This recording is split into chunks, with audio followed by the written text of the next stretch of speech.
গল্পকথন by Kallol চ্যানেলে আজকে আপনারা শুনবেন জেমস নরম্যান হল এবং চার্লস নরডফের লেখা বাউন্টি সিরিজের দ্বিতীয় বই মেন এগেইনস্ট দ্য সি, বইটির অষ্টম এবং সর্বশেষ পর্ব। অনেকে প্রথমে বিশ্বাস করতে পারল না সত্যি আমরা প্রায় পৌঁছে গেছি গন্তব্যে। মিস্টার ব্লাইট দৃঢ় কণ্ঠের আশ্বাসবাণী, সারেং এর বারবার হ্যাঁ ওটা ডাঙা, বিশ্বাস করতে পারো আমার কথা, সত্ত্বেও ওদের বিশ্বাস করার সাহস হল না। আমি নিজেও ওদের দলেরই একজন। কেবলই মনে হতে লাগলো দিনের আলো ফুটে উঠতে না উঠতেই তীরটা মিলিয়ে যাবে মেঘের সঙ্গে। অবশেষে ভোর হলো, চাঁদ চাপা পড়ে গেল দিনের আলোর নিচে। তখন বিশ্বাস হলো সবার, হ্যাঁ সত্যি ডাঙা ওটা। দিগন্তের প্রায় অর্ধেকটা জুড়ে আছে দক্ষিণ পশ্চিম থেকে উত্তর পূর্বে বিস্তৃত দ্বীপটা। সূর্য উঠল, সেই সাথে দৃশ্যমান হয়ে উঠল দ্বীপটার আঁকাবাঁকা শরীর, লালচে ছায়ায় ঢাকা বিশাল উপত্যকা, উপকূল ছাড়িয়ে অনেক উপরে সবুজ বনানী। আমাদের এই মুহূর্তের মনের অবস্থা বুঝিয়ে বলার নয়। মিস্টার ব্লাই জীবনে কোনোদিন কেঁদেছেন কিনা জানি না, তবে আজ যে তার খুব কাছাকাছি পৌঁছেছেন তাতে সন্দেহ নেই। যদিও গাম্ভীর্যের আড়ালে ব্যাপারটাকে লুকালেন তিনি। আমরা বাকিরা আবেগ রোধ করার কোনো চেষ্টা করলাম না, প্রাণ খুলে কাঁদলাম। বেচারা এলফিনস্টন কেবল এই অবিস্মরণীয় সকালের আনন্দ থেকে বঞ্চিত রইল। মাঝ নৌকায় বসে পেছন দিকে তাকিয়ে রইল ও শূন্য দৃষ্টিতে। শত চেষ্টা সত্ত্বেও কেউ ওকে বিশ্বাস করাতে পারলাম না যে ডাঙার এত কাছাকাছি চলে এসেছে আমরা। সূর্যোদয়ের কিছুক্ষণের মধ্যে উপকূলের দুলিগের ভেতর পৌঁছে গেলাম আমরা। এত সবুজ, এত সুন্দর দ্বীপ আমার মনে হয় কোনো নাবিক কোনোদিন দেখেনি। উপকূল রেখার নিচেই বলা যায়, তবে তার পেছনে উঁচু ভূমিতে অনেকগুলো চাষ করা ক্ষেত দেখতে পেলাম। এক জায়গায় অনেকগুলো কুটির, তবে কোনো মানুষ নজরে পড়ল না। এই সময় একবার পার্সেলার মাস্টার ক্যাপ্টেনকে পরামর্শ দেওয়ার চেষ্টা করলো এই বলে যে ডাঙায় নেমে খোঁজ খবর করলে হয়তো জানা যাবে ডাচ উপনিবেশটা দ্বীপের কোন অংশে অবস্থিত। তোমাদের অস্থিরতা আমি বুঝতে পারছি মিস্টার ফ্রায়ার, বললেন ব্লাই, কিন্তু অহেতুক কোনো ঝুঁকি আমি নিতে পারি না। ক্যাপ্টেন কুকের কথা যদ্দূর মনে আছে, অন্তত 100 লিগ লম্বা এই টিমোর দ্বীপ। আর আগেই তো বলেছি, এখানে ডাচদের স্থায়ী কোনো দপ্তর বা ফাঁড়ি আছে কিনা আমার জানা নেই। যদি থাকে, দ্বীপের একটা ক্ষুদ্র অংশ ওরা নিয়ন্ত্রণ করছে ওখান থেকে। বাকি জায়গা ওদের প্রত্যক্ষ শাসনের বাইরে। এই অবস্থায় কোন যুক্তিতে আমরা ওখানে নেমে পড়ব? যতদূর জানি এখানকার অধিবাসীরা মালয়ী। ওদের মতো নিষ্ঠুর আর ভয়ঙ্কর জাত কমই আছে পৃথিবীতে। একেবারে নিরুপায় না হলে ওদের হাতে কিছুতেই জিম্মি হব না আমরা। ক্যাপ্টেনের এই কথার পর আর কোনো উচ্চবাচ্য করল না মাস্টার বা ছুতোর মিস্ত্রি। একটাই ভয়, যদি এই দ্বীপে কোনো ইউরোপীয় উপনিবেশ না থাকে। ভয়ঙ্কর চিন্তাটাকে কিছুতেই মনে আসন গাড়তে দিলাম না আমরা। ব্লাই এবং নেলসন জোর দিয়ে বললেন তাদের মনে আছে ক্যাপ্টেন কুক বলেছিলেন টিমোর হচ্ছে এই অঞ্চলের ডাচদের সবচেয়ে পূবের উপনিবেশ। তীরের যতটা কাছে নিয়ে গেলে বিপদের ভয় থাকে না, ততটা কাছে আমরা নিয়ে গেলাম লঞ্চ এবং এগিয়ে চললাম পশ্চিম দক্ষিণ পশ্চিম দিকে। উপকূলের কোনো খাড়ি বা মোহনা দৃষ্টি এড়িয়ে যাক তা চাই না। দুপুরের দিকে আমাদের সোজাসুজি মাইল 3 দূরে একটা উঁচু অন্তরীপ দেখতে পেলাম। অন্তরীপটা ঘুরে ওপাশে গিয়ে দেখলাম আবার দক্ষিণ পশ্চিম দিকে এগিয়ে গেছে ডাঙা যতদূর দেখা যায়। যথারীতি 1 পাউন্ডের 25 ভাগের 1 ভাগ রুটি আর আধ পাইন্ট পানি দিয়ে দুপুরের খাওয়া সারলাম আমরা। সতর্কতার আর প্রয়োজন নেই এই ব্যাপারে শতভাগ নিশ্চিত না হয়ে সাবধানতা শিথিল করার লোক নন ব্লাই। তবে হ্যাঁ, রুটির সঙ্গে কাল সকালে ধরা পাখিটা ভাগ করে সরবরাহ করা হলো প্রচলিত রীতিতে। আমার ভাগে পড়ল বুকের একটা অংশ। সপ্তাহখানেক আগে হলে এটাকে সৌভাগ্য মনে করতাম, কিন্তু এখন কাঁচা মাংসের গন্ধ নাকে যাওয়া মাত্র পেটের নাড়ি উল্টে আসতে চাইল আমার। পেকোভারকে দিয়ে দিলাম টুকরোটা, ও বেশ মজা করে খেতে লাগলো। তা দেখে আরো গা গোলাতে লাগলো আমার। কি করে যে বমি ঠেকালাম ভেবে অবাক হই এখনো। আরো 6-7 জনের অবস্থা আমার মতো। সবাইকে 1 চামচ করে রাম খেতে দিলেন ব্লাই। সারা বিকেল আমরা এগোলাম, কিন্তু ডাঙার চেহারার কোনো পরিবর্তন হলো না। যতদূর দেখা যায় শুধু উঁচু পাহাড়ি উপকূল আর ফ্যান পামের বন, আর কিছু নেই। যত এগুচ্ছি তত দুর্গম হয়ে উঠছে তীরের চেহারা। মানুষের চষা ক্ষেত নজরে পড়ল না একটাও। ব্লায়ের মুখে দুশ্চিন্তার ছাপ ফুটে উঠতে দেখছি। সন্দেহ নেই দ্বীপের জনবসতিপূর্ণ এলাকা ছাড়িয়ে এসেছি। সন্ধ্যা হলো, রাত হলো, কিন্তু ডাচ উপনিবেশের কোনো চিহ্ন আমরা দেখতে পেলাম না। তীর দেখতে পাওয়ার উত্তেজনায় যে সাময়িক সুস্থতা আমরা ফিরে পেয়েছিলাম তা বিদায় নিতে শুরু করেছে। অন্ধকারে পাছে না দেখতে পেয়ে ডাচ উপনিবেশটা পেরিয়ে যাই, এই ভয়ে ক্যাপ্টেন ব্লাই পাল নামিয়ে নোঙর ফেলার নির্দেশ দিলেন। সবাই ঝিমিয়ে পড়ল। আবার সময় যেন গতি হারিয়ে স্থানও হয়ে গেল। কিভাবে যে রাতটা কাটলো জানি না। ভোরের আলো ফুটে ওঠা মাত্র নোঙর তোলার নির্দেশ দিলেন ক্যাপ্টেন। পাল তুলে দেয়া হলো আবার। সাগর যে আমাদের ভোলেনি তার প্রমাণ পাওয়া গেল আরেকবার। পাল তুলে দেওয়ার কিছুক্ষণের মধ্যেই বাতাসের বেগ বেড়ে গেল হঠাৎ করে। সাগর ফুলে ফেঁপে উঠল। নোনা জল ছলকে উঠতে লাগলো লঞ্চে। এই শোচনীয় অবস্থার মধ্যেও পানি সেচার কাজ করতে হলো কয়েকজনকে। ব্লাইকে কম্পিত কণ্ঠে চিৎকার করতে শুনলাম, ওর সন্ধ্যা এখনো হয়নি, পানি সেচো ভাইয়েরা, শিগগিরই এ থেকে বের করে নিয়ে যাব তোমাদের। মাঝ সকাল নাগাদ শান্ত হলো সাগর। ডাঙার চেহারাটা একটু বদলালো। উপকূল নিচু হতে লাগলো আস্তে আস্তে। আশায় বুক বাঁধলাম আমরা। দ্বীপের শেষ প্রান্তে বোধহয় পৌঁছে গেছি। একটু পরেই দেখতে পাবো ডাচ উপনিবেশের বাড়িঘর। কিন্তু হতাশ হতে হলো আমাদের। দুপুর পর্যন্ত এগিয়েও কোনো জনবসতির চিহ্ন চোখে পড়ল না। এরপর কি ঘটেছে আমার মনে নেই। মাথার উপর প্রচন্ড তেজে জ্বলছে সূর্য। তার কিরণ থেকে বাঁচার কোনো উপায় নেই। হঠাৎ মাথার ভেতর কেমন একটা চক্কর দিল আমার। তারপর সব ঝাপসা। জ্ঞান ফিরে পেয়ে শুনলাম ব্লায়ের কণ্ঠস্বর, মিস্টার নেলসন, পুরোটা খাইয়ে দাও ওকে, দেখবে তাজা হয়ে গেছে। তাই করল নেলসন। পুরো সিকি পাইন্ট রাম, আমাদের ভান্ডারের শেষটুকু, ঢেলে দিল আমার গলায়। ঢক করে গিলে ফেললাম আমি। পর মুহূর্তে তার উত্তাপ অনুভব করলাম। তার শক্তি আমার শরীরের অণুতে পরমাণুতে ছড়িয়ে পড়ছে প্লাবনের তোড়ের মতো। ধীরে ধীরে পরিষ্কার হয়ে এলো মাথা। নেলসনের গলা শুনলাম, লেডওয়ার্ড, লেডওয়ার্ড, আমরা এসে গেছি। গভীর রাত তখন। মেঘশূন্য আকাশে চাঁদ হাসছে। তারারা ম্লান হয়ে গেছে জ্যোৎস্নায়।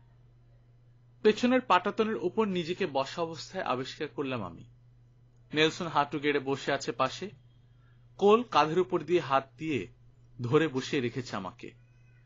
আমি ঘাড় ফেরাতেও বলল, ওই জিনিসেরই দরকার ছিল স্যার, দেখুন কি সুন্দর তাজা হয়ে উঠছে। ভীষণ সংকোচ হলো আমার। আমি বাউন্ডারি সার্জন, আমার কর্তব্য ছিল অসুস্থদের দেখাশোনা করা, তা না আমি অসুস্থ হয়ে বসে আছি। জ্ঞান ফিরে পাচ্ছি অন্যদের সহায়তায়। কি কি ব্যাপার নেলসন? স্খলিত কণ্ঠে জিজ্ঞেস করলাম আমি। কি হয়েছে? ঘুমাচ্ছিলাম আমি। কথা বলো না লেডওয়ার্ড, দেখো ওইদিকে তাকাও। ওকে একটু ঘুরিয়ে ধরো মিস্টার কোল। সাবধানে ঘুরিয়ে আমাকে সামনের দিকে মুখ করে বসিয়ে দিল সারেং। পালগুলো নামানো। 6 জন দাঁড় টানছে। আস্তে আস্তে লঞ্চ এগিয়ে চলেছে সামনের টলটলে এক উপসাগরের দিকে। তার শান্ত জলে চাঁদের আলোর প্রতিফলন। আধ মাইলেরও কম দূরে দুটো জাহাজ নোঙর করে আছে, পাল নামানো। তাদের ওপাশে উঁচু ডাঙায় মনে হলো একটা দুর্গ।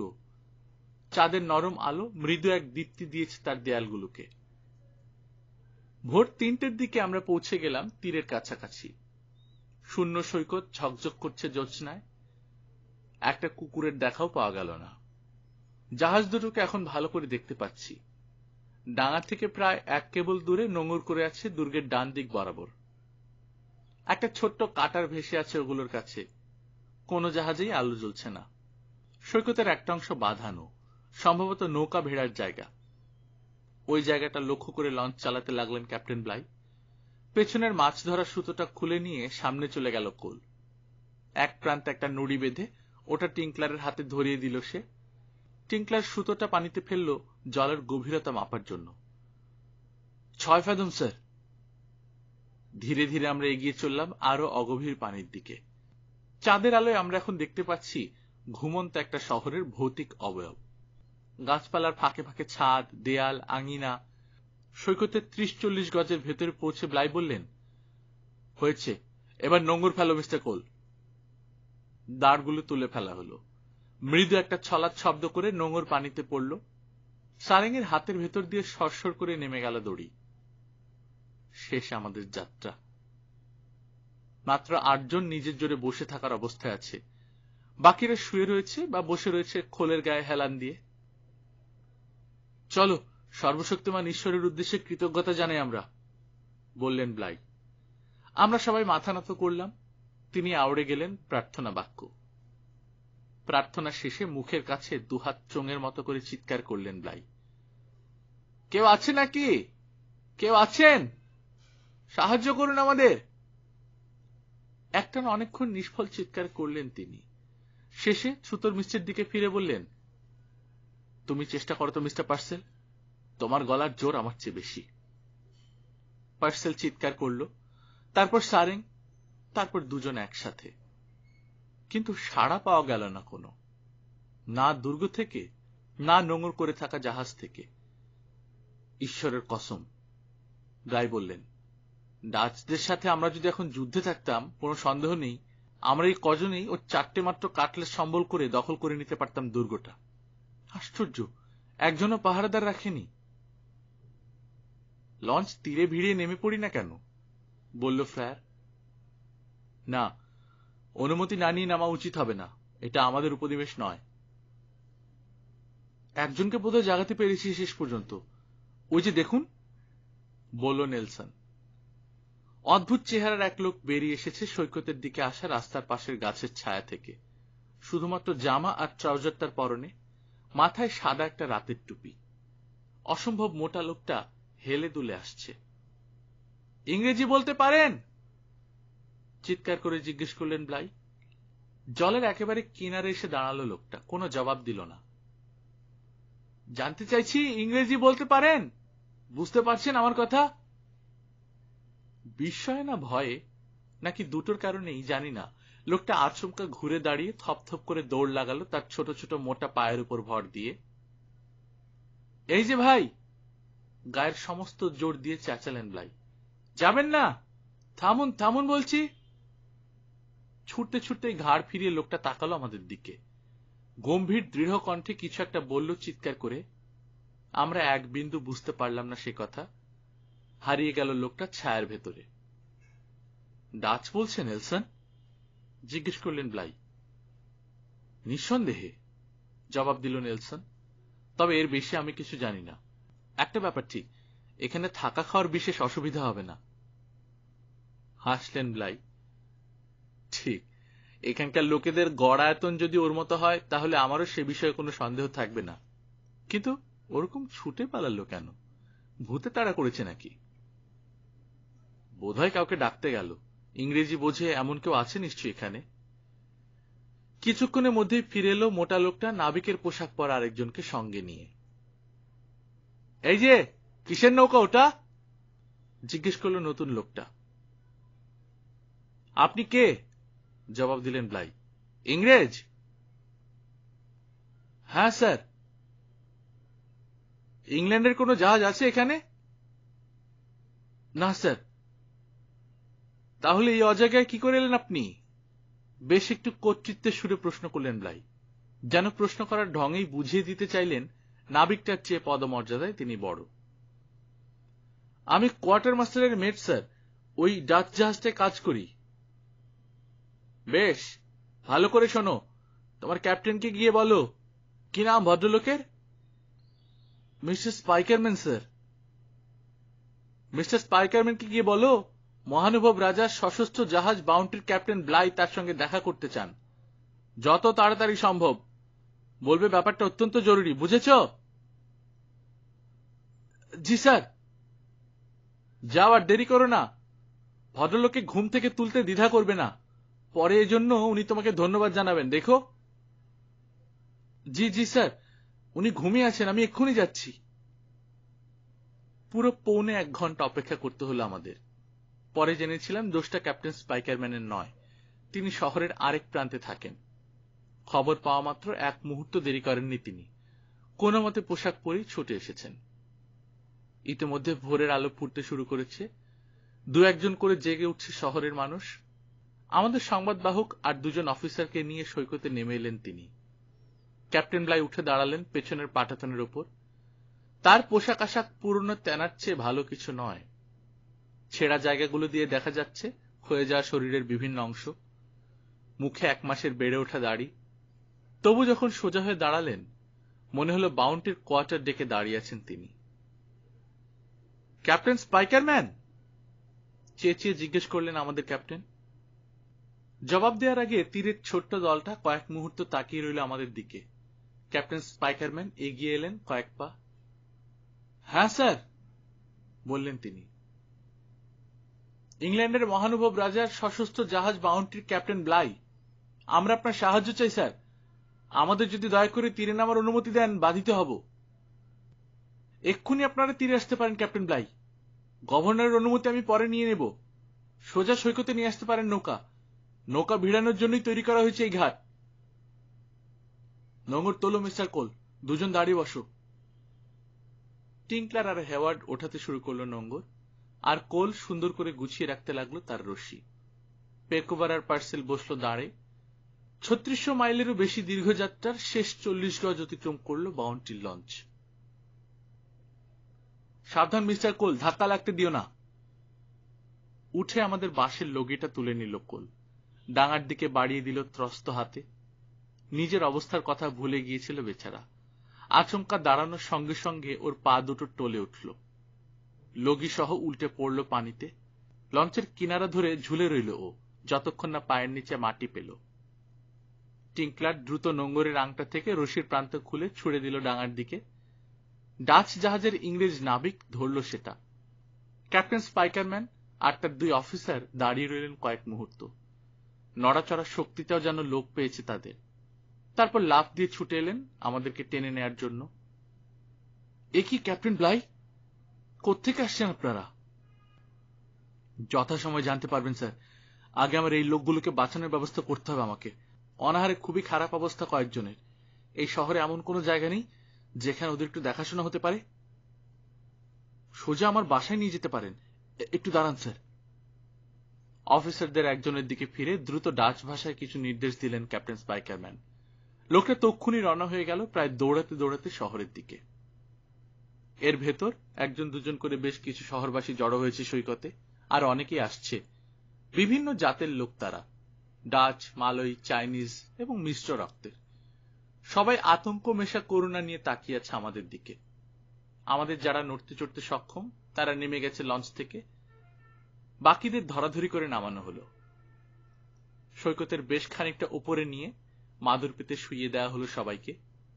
সেখানে আমরা অপেক্ষা করতে লাগলাম ক্যাপ্টেন স্পাইকারম্যানের বাসা পর্যন্ত পৌঁছানোর মতো যানবাহনের আশায়।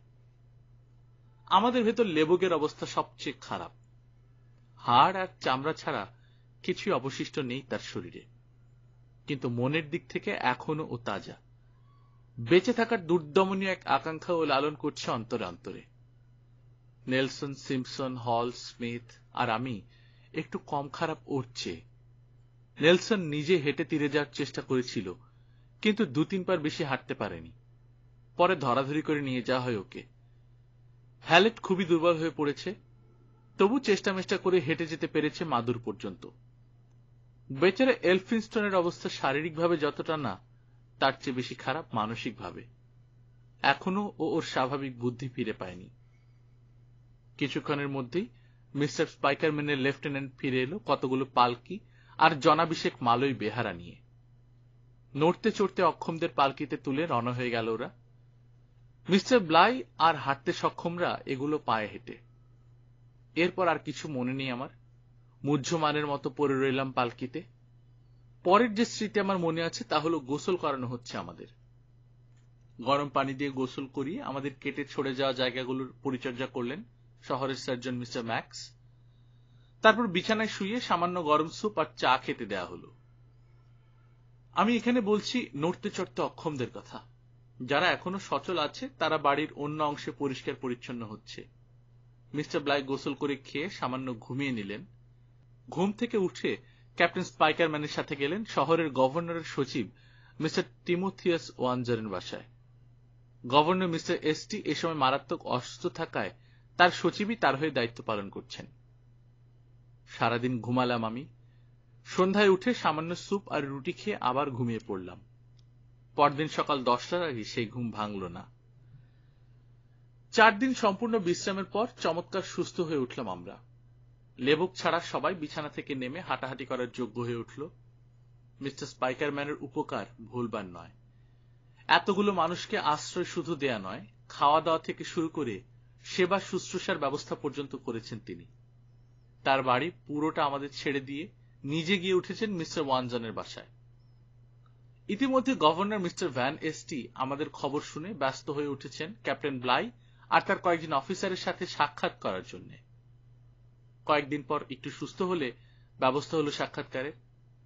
মিস্টার ব্লাই, নেলসন আর আমি গেলাম মিস্টার ওয়ানজন আর ক্যাপ্টেন স্পাইকারম্যানের সাথে। বিছানার একধারে আধশোয়া আধ বসা অবস্থায় রয়েছেন গভর্নর। চেহারা দেখেই বুঝতে পারলাম তার অসুস্থতা এখনো কাটেনি। কথা বলছেন আস্তে আস্তে, দুর্বল কণ্ঠে, কিন্তু চোখ দুটো চকচক করছে আগ্রহ আর কৌতূহলে। ক্যাপ্টেন স্পাইকারম্যান দোভাষীর কাজ করলেন।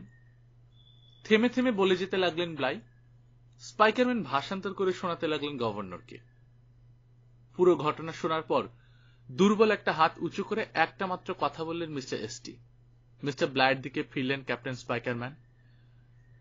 মাননীয় গভর্নর বলছেন, অসম্ভব ক্যাপ্টেন ব্লাই। নিশ্চয়ই বুঝতে পারছেন কথা বলার একটা ঢং। আসলে উনি ওর গভীর বিস্ময় প্রকাশ করেছেন, আপনাকে অবিশ্বাস করছেন না। মৃদু হাসলেন ব্লাই।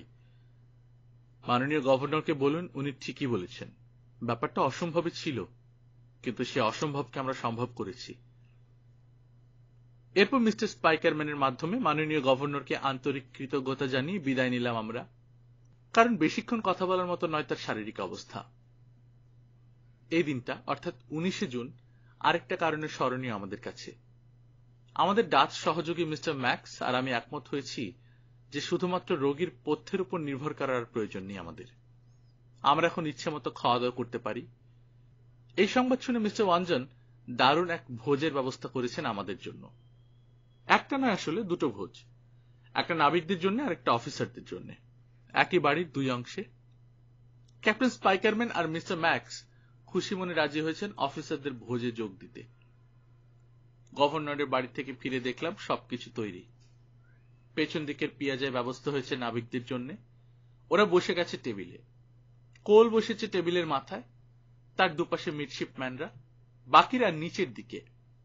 এমনকি সবচেয়ে দুর্বল লেবক পর্যন্ত যোগ দেওয়ার মতো সুস্থ হয়ে উঠেছে। টেবিল উপচে পড়ছে নানান ধরনের লোভনীয় খাবারে। প্রত্যেকের চোখে মুখে খুশির দীপ্তি। ক্যাপ্টেন ব্লাই ঢুকতেই ওরা সবাই উঠে দাঁড়ালো। তিনি ওদেরকে বসার ইঙ্গিত করে বললেন, প্রাণ ভরে খাও সবাই, শুরু করার জন্য ব্যস্ত হয়ে উঠেছে বোঝাই যাচ্ছে। নিঃসন্দেহে স্যার, জবাব দিল কোল। মিস্টার ব্লাই বেরিয়ে গেলেন হলে আমাদের অতিথিদের সাথে যোগ দিতে। নেলসন আর আমি কিছুক্ষণের জন্য রয়ে গেলাম নাবিকদের স্মরণীয় ভোজটা শুরু দেখার জন্য। আমরা বাড়াবাড়ি করছি ভাবছেন না আশা করি মিস্টার লেডওয়ার্ড? কোল বলল, এত ভালো ভিটেল আমি জীবনে খাইনি। খাও, আমি বললাম, এগুলো তোমাদের পাওয়ানো হয়েছে, তোমাদের সবার, যত পারো খাও। ওরা খা, গজগজ করলো পার্সেল। এসব বড় লোকের খাবারে আমার পোষাবে না। কি খাচ্ছি তাই জানি না, খাবো কি? কিছু ডিম আর বেকন নিয়ে বসতে হবে আমাকে। এই বুড়ো যেখানেই যাও দোষ বের করবে, বলল হেওয়ার্ড। এই যে পার্সেল, এখানে রুটি আছে, বলল হ্যালেট। ভাত পছন্দ না হলে খেতে পারো। টিঙ্কলার দাও তো ওকে। মিস্টার লেডওয়ার্ড আর মিস্টার নেলসনও নিশ্চয়ই চাইবেন খানিকটা, টিঙ্কলার বলল। একটু চেখে দেখুন মিস্টার নেলসন। উঠে টেবিলের মাঝখানে 4টে লম্বা গ্লাসের উপর সাজিয়ে রাখা বড় একটা থালা তুলে নিল টিঙ্কলার।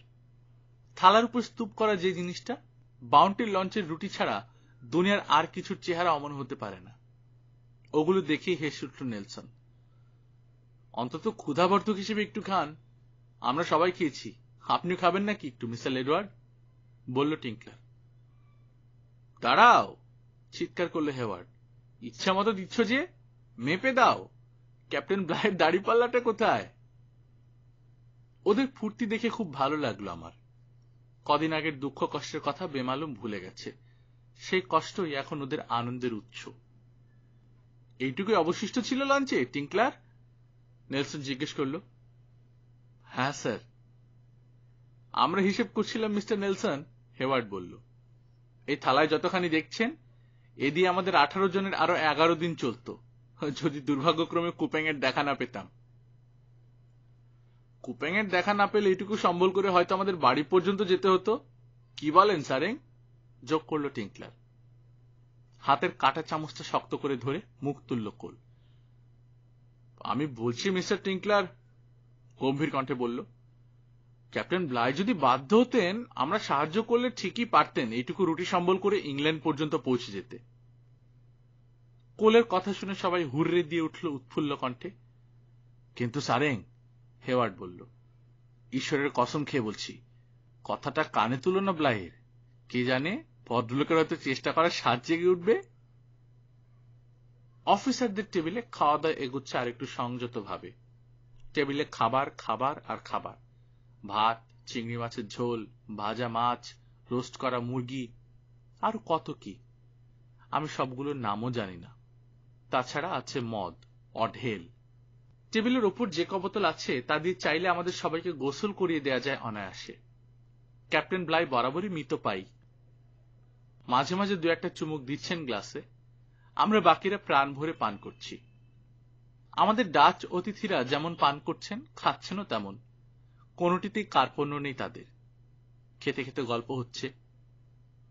স্বভাবতই আমাদের অতিথিরা বিদ্রোহের খুঁটিনাটি বিষয়ে জানতে চাইছেন, কিন্তু শিগগিরই তারা বুঝে ফেললেন মিস্টার ব্লাইয়ের কাছে বিষয়টা মোটেই আনন্দদায়ক নয়।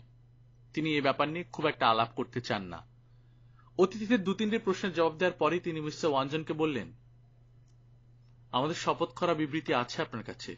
বদমাশগুলোর এদিকে আসার সম্ভাবনা নেই বললেই চলে, তবে কোনো কারণে বা কোনোভাবে যদি এসে পড়ে, ধরবেন ওদের, একটাকেও পালাতে দেবেন না। এই একটা ব্যাপার আপনি নিশ্চিন্ত থাকতে পারেন ক্যাপ্টেন ব্লাই, জবাব দিলেন মিস্টার ওয়ানজন। এবং এইখানে ইতি হল বিদ্রোহ প্রসঙ্গের। আমার লোকজন সব সুস্থ হয়ে ওঠার পর আমি আর দেরি করতে চাই না, বললেন ব্লাই।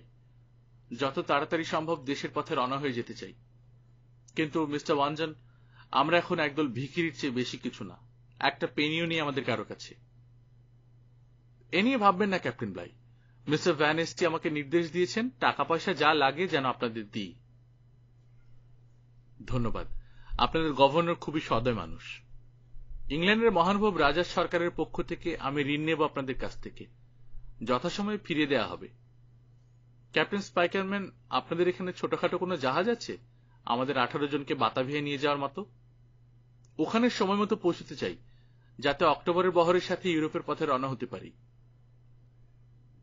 হ্যাঁ, ছোট একটা স্কুনার আছে, জবাব দিলেন ক্যাপ্টেন স্পাইকারম্যান। এখান থেকে লিগ 2 দূরে একটা খাড়িতে। ওটা বিক্রি হবে আমি জানি। দাম কত পড়তে পারে? অন্তত $1000 একটু বেশি মনে হচ্ছে না? হ্যাঁ, তা একটু বেশি, তবে এই দামের যোগ্য। ওটা 34 ফুট লম্বা, প্রায় নতুন। আপনাদের প্রয়োজন অত্যন্ত চমৎকারভাবে মেটাতে পারবে। যদি দেখতে চান তো 2-1 দিনের ভেতরটা আনাতে পারি এখানে। আনান, দাম যাই হোক, পছন্দ হলে আমি কিনব। খাওয়া শেষ। একটু পরেই বিদায় নিলেন অতিথিরা। নেলসন খুবই খোশ মেজাজে আছে। দ্বীপের গাছপালা ও পরিবেশ সম্পর্কে সমীক্ষা চালানোর অনুমতি চেয়েছিল ও। মিস্টার ওয়ানজন শুধু অনুমতি দেননি, ওর সঙ্গে যাওয়ার জন্য ভৃত্যও দেবেন জানিয়েছেন। নেলসনের শরীর এখনো যথেচ্ছ ঘোরাঘুরি করার মতো সুস্থ হয়নি বলে আমি আপত্তি জানালাম, কিন্তু ও আমার কোনো আপত্তি কানে তুলল না। উপরন্তু মিস্টার ব্লায়ের অনুমতি আদায় করে ফেলল। সত্যি কথা বলতে কি, আমি খুশি মনেই ওর সাথে অভিযানে বেরোতাম, কিন্তু আমার পায়ের ঘা আমাকে তা করতে দিল না। পরের 10টা দিন একটানা ও কুপ্যাংয়ের বাইরে থাকলো। একবার বা দুবার এলো নতুন সংগ্রহ করা নমুনাগুলো রেখে যাওয়ার জন্য। ওর দুর্বল শরীর এই ধকল সইতে পারল না। জুলাইয়ের শুরুতে জ্বরে পড়ল নেলসন। কারো নিষেধ না শুনে তার ভেতরেই কয়েকদিন বেরোলো ও। তারপর একেবারে শয্যাশায়ী হয়ে পড়ল। মিস্টার ম্যাক্স আর আমি দুজনে ওর চিকিৎসা করতে লাগলাম, কিন্তু ক্রমশ খারাপই হতে লাগলো ওর অবস্থা। 20 জুলাই রাত 1টায় মারা গেল নেলসন। ওকে হারানোর ব্যথা আমাদের সবার মনে যে কি হয়ে বাজলো সে ভাষায় প্রকাশ করতে পারবো না। ব্যক্তিগতভাবে আমি ভয়ানক মুষড়ে পড়লাম। স্পিডহেডে প্রথম যেদিন সাক্ষাৎ হয়েছিল সেদিনই আমরা বন্ধু হিসেবে গ্রহণ করেছিলাম পরস্পরকে। মিস্টার ব্লাইও খুব মর্মাহত হলেন।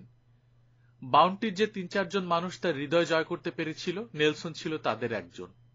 আমার বিশ্বাস আমাদের দলের অর্ধেক কজনকে হারানোর বিনিময়েও তিনি ওকে বাঁচিয়ে রাখতেন যদি পারতেন। পরদিন ওকে আমরা কবর দিলাম। ডাচ দুর্গের 12 জন সৈনিক কালো পোশাকে সজ্জিত হয়ে কফিন বয়ে নিয়ে গেল গোরস্থান পর্যন্ত। মিস্টার ব্লাই আর মিস্টার ওয়ানজন হেঁটে গেলেন কফিনের ঠিক পেছনে থেকে। তাদের পেছন পেছন গেল শহরের 10 জন গণ্যমান্য লোক আর বন্দরে নোঙর করে থাকা জাহাজ দুটোর অফিসাররা, সবশেষে মাউন্টেন নাবিকেরা। কবর দেওয়ার স্তোত্র পাঠ করলেন মিস্টার ব্লাই। চ্যাপেলের পেছনে ইউরোপীয়দের জন্য নির্ধারিত গোরস্থানে শেষ শয্যায় শুইয়ে দেয়া হলো নেলসনকে। কুপেঙে আর যে কয়দিন থাকলাম সবার কথা জানি না, আমি বেশ মনমরা হয়েই রইলাম। মিস্টার ব্লাই ব্যস্ত রইলেন আমাদের যাত্রার আয়োজনে। সেই স্কুনারটা কিনেছেন তিনি, এখন যাত্রার জন্য প্রস্তুত করে তুলছেন ওটাকে। আমাদের সবাই সুস্থ হয়ে কাজ করছে ব্লাইয়ের সঙ্গে, আর আমি শুয়ে বসে দিন কাটাচ্ছি আর নেলসনের কথা ভাবছি। কিছু একটা কাজে ডুবে যেতে পারলে অনেক ভালো থাকতাম আমি, কিন্তু পায়ের ঘা সারছে না কিছুতেই। স্কুনারটা সত্যিই ভালো, ক্যাপ্টেন স্পাইকারম্যান যেমন বলেছিলেন। ব্লাই ওটার নতুন নামকরণ করেছেন রিসোর্স। জাভা উপকূল ধরে এগোতে হবে আমাদের। জায়গাটা তত নিরাপদ নয় নিরস্ত্র জাহাজের পক্ষে। তাই ব্লাই 4টে পেতলের ছোট কামান আর 14টা হালকা বন্দুকে সজ্জিত করেছেন জাহাজটাকে। প্রচুর গুলি আর বারুদ নিয়েছেন। আগস্টের 19 তারিখে আমাদের প্রস্তুতি সম্পন্ন হলো। সবাই জাহাজে গিয়ে উঠলাম। পরদিন রওনা দেব। 20 আগস্ট সকাল থেকে আমাদের ডাচ বন্ধুদের ঢল শুরু হলো রিসোর্সে। গভর্নর ভ্যান এস্টির শরীর আরো খারাপ হয়েছে। ক্যাপ্টেন ব্লাইয়ের সঙ্গে আমরা যখন বিদায় নিতে গেলাম তিনি দেখা করতে পারলেন না আমাদের সাথে। মিস্টার ওয়ানজন তার হয়ে স্বাগত জানালেন আমাদের। মিস্টার ব্লাই আন্তরিক কৃতজ্ঞতা জানালেন তাকে। সার্জন মিস্টার ম্যাক্সকে আমাদের চিকিৎসা এবং সেবা শুশ্রূষার পারিশ্রমিক বাবদ টাকা দিতে চাইলেন ব্লাই, কিন্তু মিস্টার ম্যাক্স সবিনয়ে তা প্রত্যাখ্যান করে জানালেন তিনি যা করেছেন তা তার কর্তব্য ছিল বলেই করেছেন, কোনো পারিশ্রমিকের আশাই করেননি। ক্যাপ্টেন ব্লাই তার পুরনো মেজাজে ফিরে এসেছেন আবার। পদমর্যাদা অনুযায়ী নতুন পোশাক পরেছেন, চুল সুন্দর করে ছাঁটা এবং পাউডার লাগানো। বিদায় মুহূর্তে পেছনের ডেকে যখন ক্যাপ্টেন স্পাইকারম্যান আর মিস্টার ওয়ানজনের সঙ্গে আলাপ করতে দেখলাম, যেদিন আমরা কুপাঙে পৌঁছেছিলাম তার সেদিনকার চেহারার সঙ্গে আজকের চেহারা মেলাতে পারলাম না। বিকেল 4টের দিকে অতিথিদের শেষ দলটা ফিরে গেল তীরে। বাতাস অনুকূল। দেরি না করে নোঙর তুললাম আমরা। খোলা সাগরের দিকে এগিয়ে চলল রিসোর্স। পেছনের সৈকত লোকে লোকারণ্য। সবাই হ্যাট রুমাল হাত নাড়ছে। তীর থেকে কিছুটা সরে আসার পর দুর্গ থেকে বাতাসে কামান দিকে আমাদের বিদায় সম্ভাষণ জানানো হলো। আমাদের গানার পেকোভার দীর্ঘদিন পর তার যোগ্য কাজ পেয়ে বর্তে গেল। আমাদের পেতলের কামানগুলো জবাব দিল ডাচ সম্ভাষণের। আর বাউন্টির লঞ্চ ওটাকে রিসোর্সের পেছনে বেঁধে টেনে নিয়ে যাওয়া হচ্ছে। টিঙ্কলার বসেছে হালে। এই দায়িত্বটা পেয়েছে বলে গর্বিত এক ভঙ্গি ফুটে উঠেছে ওর চেহারায়। পেকোভার আর আমি পেছনের রেলিংয়ে ভর দিয়ে তাকিয়েছি লঞ্চটার দিকে। ভাবছি কি উপকারটাই করেছে আমাদের। নিষ্প্রাণ এক বস্তু, তবু আমরা ওকে ভালোবাসি। আমরা সবাই। কি সুন্দর চলছে। ঘাড় ফিরিয়ে আমার দিকে তাকিয়ে বলল পেকোভার। নিজের ইচ্ছাতেই যেন আসছে। আমার মনে হয় দড়ি বাঁধা না থাকলেও আসতো ক্যাপ্টেন ব্লাইয়ের পেছন পেছন। আমারও তাই মনে হয় পেকোভার, আমি বললাম। অক্টোবরের 1 তারিখে আমরা বাতাভিয়ায় নোঙর ফেললাম। ক্যাপ্টেন তক্ষুনি তীরে গেলেন সাবান্দার মিস্টার ইঙ্গলহার্ডের সঙ্গে দেখা করতে। একই সন্ধ্যায় খবর পাওয়া গেল শহরের একমাত্র হোটেল যেখানে বিদেশিরা থাকতে পারে সেখানে থাকার অনুমতি পেয়েছি আমরা। বাতাভিয়ার মতো জঘন্য আবহাওয়া পৃথিবীর আর কোথাও আছে কিনা সন্দেহ। আশপাশের জলাভূমি থেকে অনবরত পচা দুর্গন্ধযুক্ত বাষ্প উঠে ভরে দিচ্ছে বাতাস, যার প্রভাবে বেশিরভাগ বিদেশি এখানে আসা মাত্র আক্রান্ত হয় ভয়ানক জ্বর আর মাথা ব্যথায়। সুস্থ সতেজ মানুষদের ক্ষেত্রে যেখানে অবস্থা এই, আমাদের ক্ষেত্রে সেখানে কি সহজেই অনুমেয়। ওপরে ওপরে আমরা মোটামুটি সুস্থ হলেও ভেতরটা এখনো সবল হয়নি কারো। খুব শিগগিরই অসুস্থ হয়ে পড়লাম কয়েকজন। এর ফলে শেষ পর্যন্ত প্রাণ দিতে হলো লেঙ্কলেটার আর এলফিনস্টোনকে। হোটেলে এক রাত থাকার পরই এমনভাবে সারা শরীর কাঁপিয়ে জ্বর এলো মিস্টার ব্লাইয়ের যে আমি ভয় পেয়ে গেলাম উনি বাঁচবেন কিনা ভেবে। আমি ওর দেখাশোনা করতে পারলাম না, কারণ আমি আগের রাতে আক্রান্ত হয়েছি একই অসুখে। তার উপর পায়ের ঘা তো আছেই। শহর হাসপাতালের প্রধান সার্জন মিস্টার আনসার্ভকে খবর দেয়া হলো। এক প্রকার গাছের ছাল ও মদের সাহায্যে ভদ্রলোক তার চিকিৎসা করলেন। এই চিকিৎসায় কয়েকদিনের মধ্যেই মোটামুটি সুস্থ হয়ে উঠলেন ব্লাই। হোটেল ওঠার 4 দিন পর জাভার সার্জন জেনারেল মিস্টার স্পার্লিং এর আমন্ত্রণে বাতাভিয়ার নাবিক হাসপাতালে গেলেন ক্যাপ্টেন ব্লাই। সঙ্গে নিলেন আমাকে। শহর থেকে 3-4 মাইল দূরে নদীর মাঝখানে এক দ্বীপে হাসপাতালটা।